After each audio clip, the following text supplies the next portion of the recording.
Okay guys, so aku Nazir daripada Kaki Speed. Jadi hari ni aku nak tunjuk dekat korang pula macam mana kita nak set up display Luffy meter punya color. Let's go guys. Korang dah bosan dah dengan color display korang. Jadi hari ni aku nak ajar untuk tukar color yang ada. So pertama sekali kita pergi kepada menu. Kita cari display setup. Kita tekan enter. Lepas tu kita tekan ke bawah item color setup. Kita tekan enter.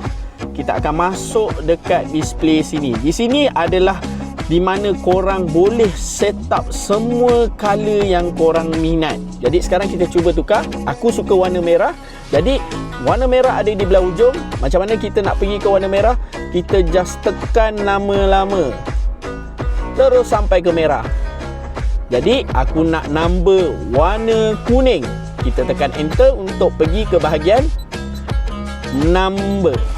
Okey, aku nak number warna kuning. Kita tekan turun ke bawah. Number kuning. Okey. So, voltage belakang aku nak buat warna purple. Kita boleh buat warna purple.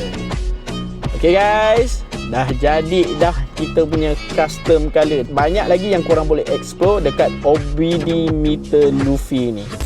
Dengan OBD Luffy meter ni korang boleh explore pelbagai benda yang menarik seperti yang aku tunjuk tadi tentang color. Dan andai kata kalau kau nak dapatkan meter OBD Luffy ni, korang boleh terus pergi ke website diorang www.luffymalaysia.com.